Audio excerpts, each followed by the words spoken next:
So we're going to be looking at accuracy, or the limits of accuracy to be precise.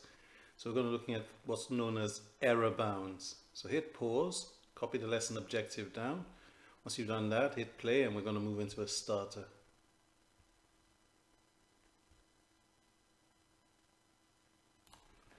Okay, here's your starter.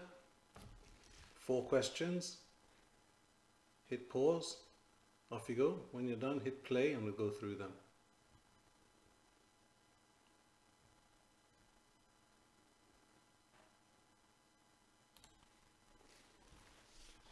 Okay, so order these numbers.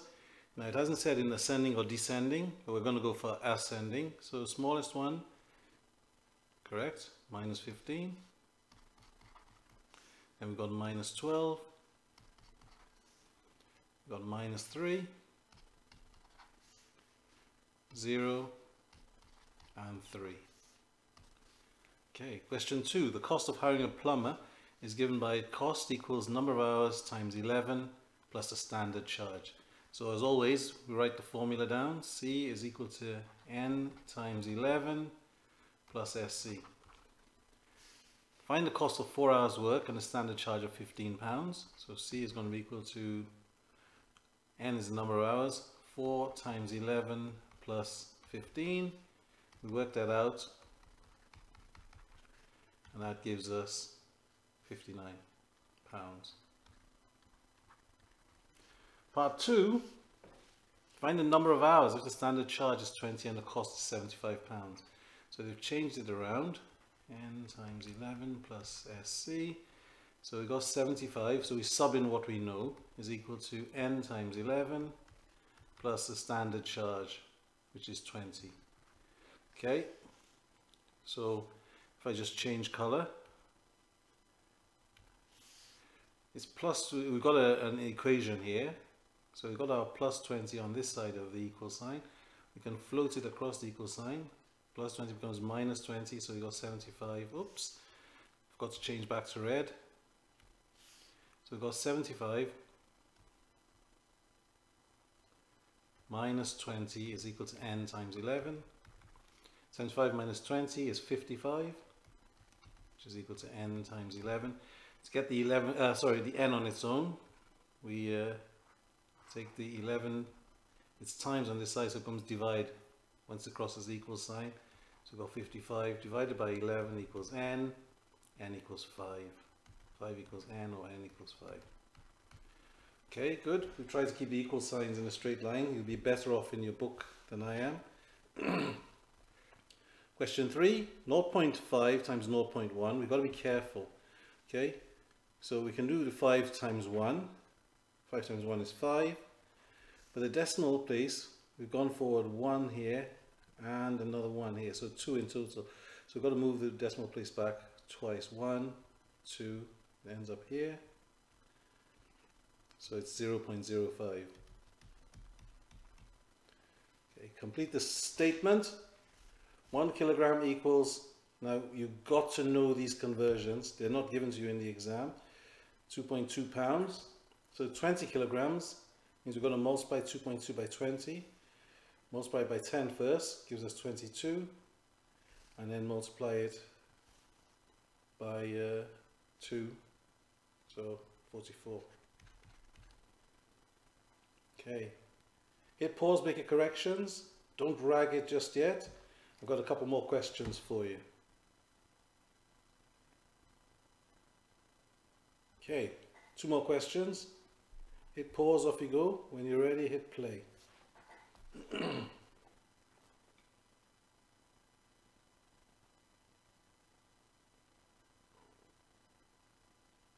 Right, so when it's midday in London, time in Hong Kong is 2000 hours. So there's an 8-hour difference there.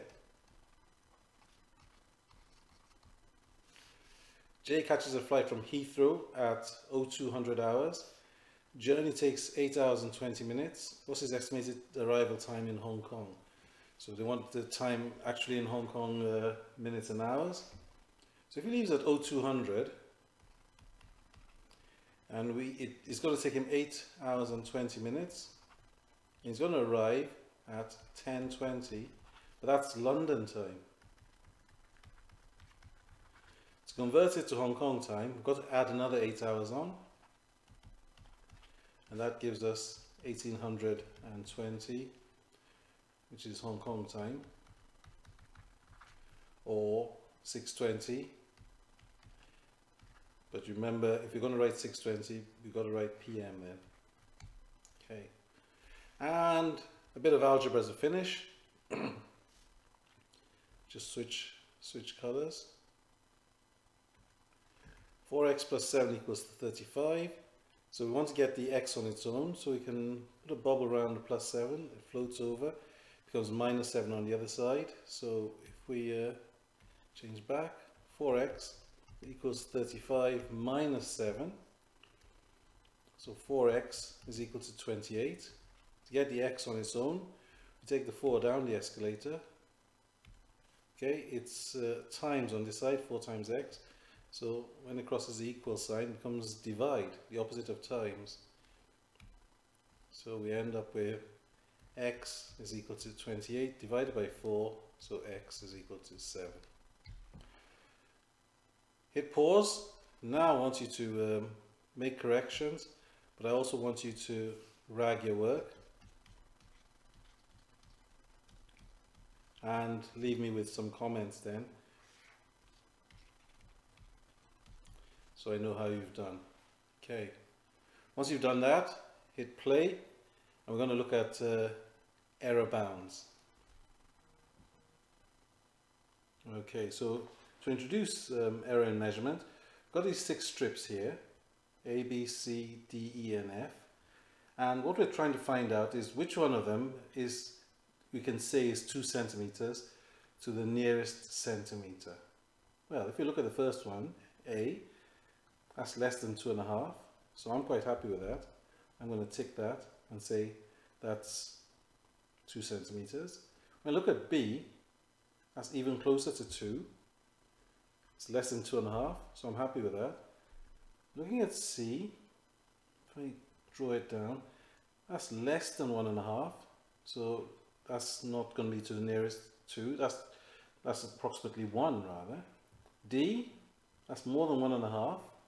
It's closer to 2, so I'm happy with D. E, that's more than 2.5, so that's outside my range to the nearest centimeter, so I'm not going to have E. And F is more than 1.5, closer to 2.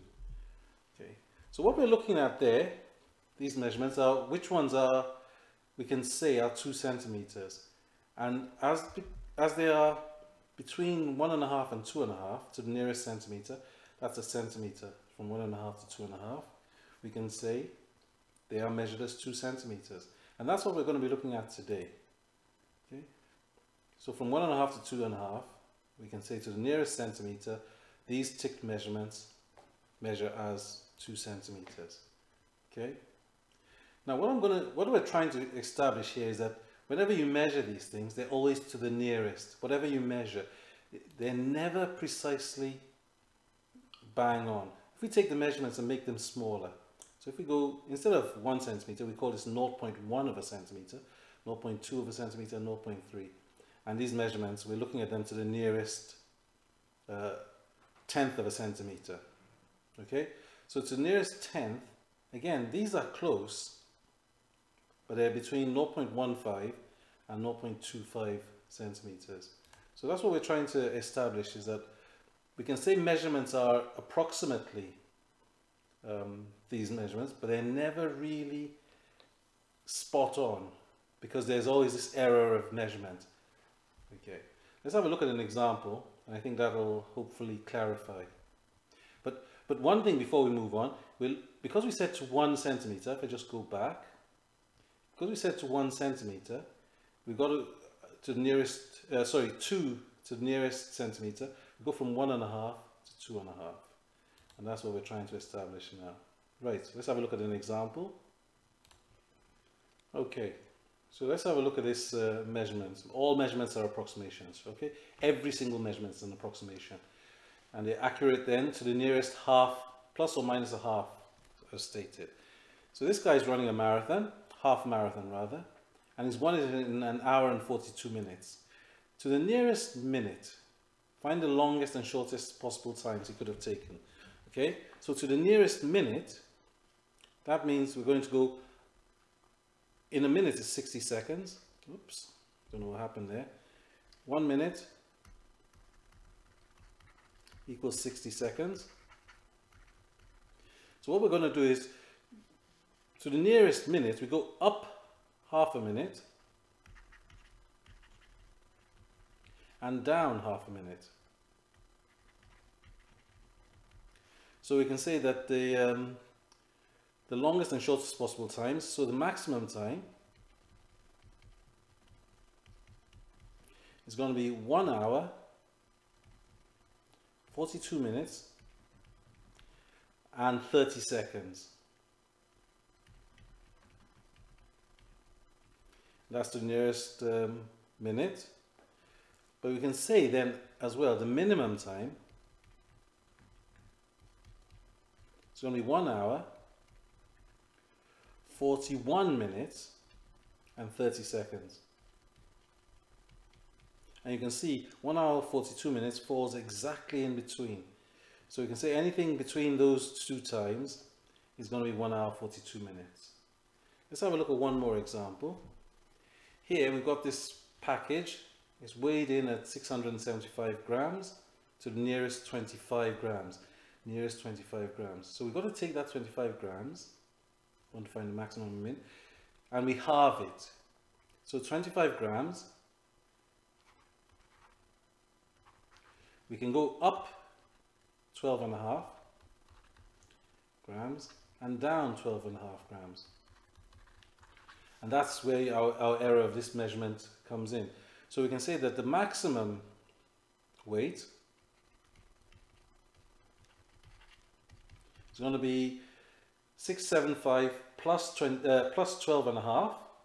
Okay, so that's going to be 685. In fact, let's write it out in full. So if I do 675 plus 12.5, that's going to be equal to 685.5 grams. And then the minimum,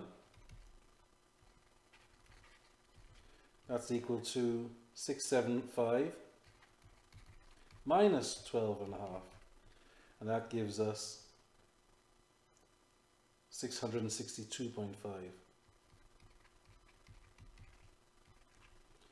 Okay, and bang in the middle of that is 675. So to the nearest 25, we take the 25 and we halve it. Okay, here it was to the nearest minute, so we took a minute and halved it, added half a minute and took away half a minute. Okay, what I want you to do now is hit pause, copy these examples down as best you can. Once you've done that, hit play and we'll look at a couple more examples.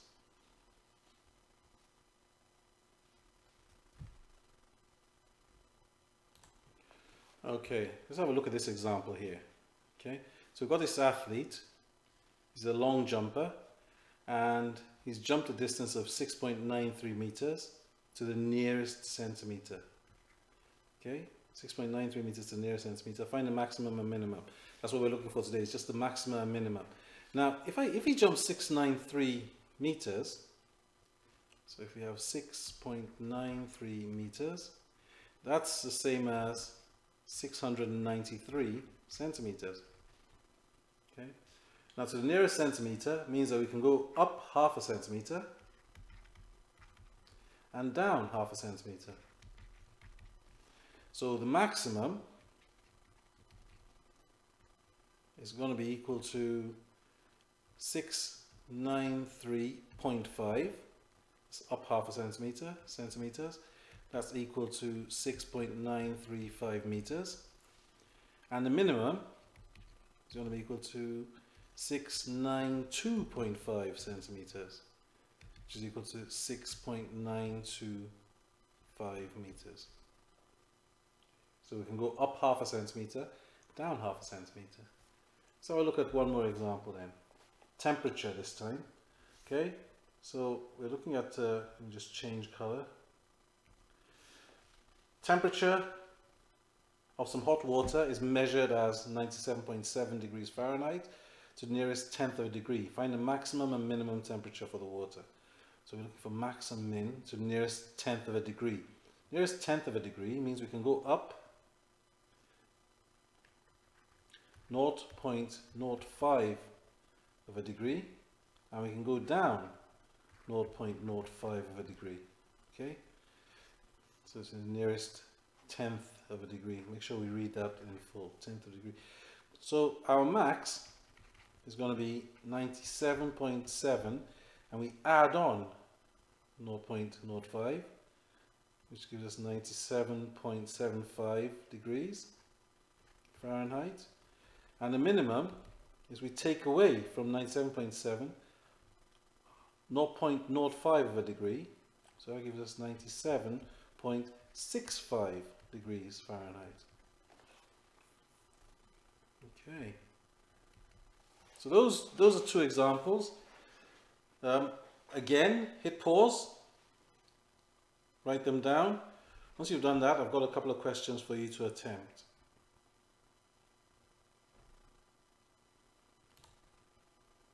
Okay, so I've got these three questions for you to put in your books.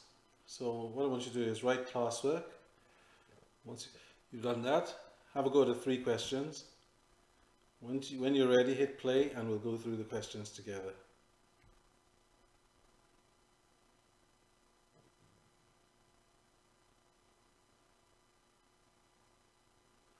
Right, so weight of an egg is 64 grams to the nearest gram, which means you can go up half a gram and down half a gram.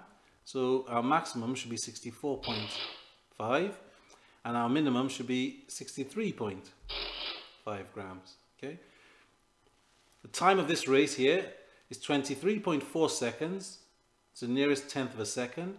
So the nearest tenth of a second means we can go up 0.05 and down 0.05. So we should have 23.45 seconds and 23.35 seconds. This is an intriguing one. Hopefully you've spotted that it's to the nearest, and that's what we're always looking at, the nearest 20 mil. That means we can split that in half. We can go up 10 mil and down 10 mil. So we can add 10 mil to 280, takes us to 290 mil, and take away 10 mil, gives us 270 mil. And as you can see, bang in the middle of that is 280. So if we've used 20 mil, up 10, down 10. Okay, I've got three more questions for you to have a go at. Okay, so hit pause, have a go. Once you're done, hit play again.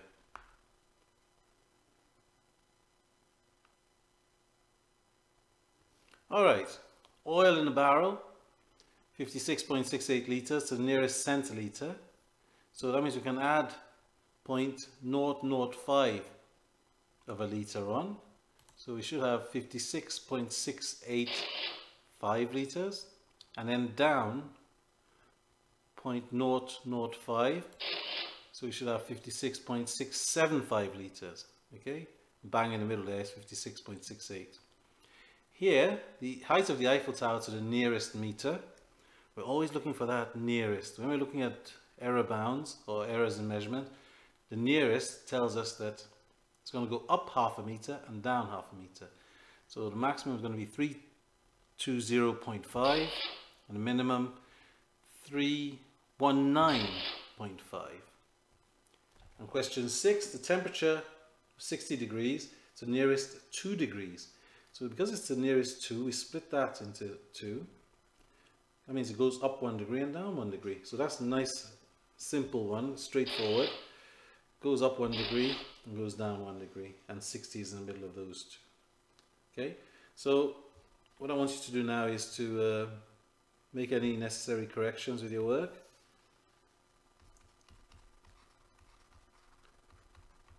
And once you've done that, hit play. And we will look at some classwork for you. Okay, So we're going to do practicing skills today, and I'm going to attach this page to your assignment. Okay, good luck.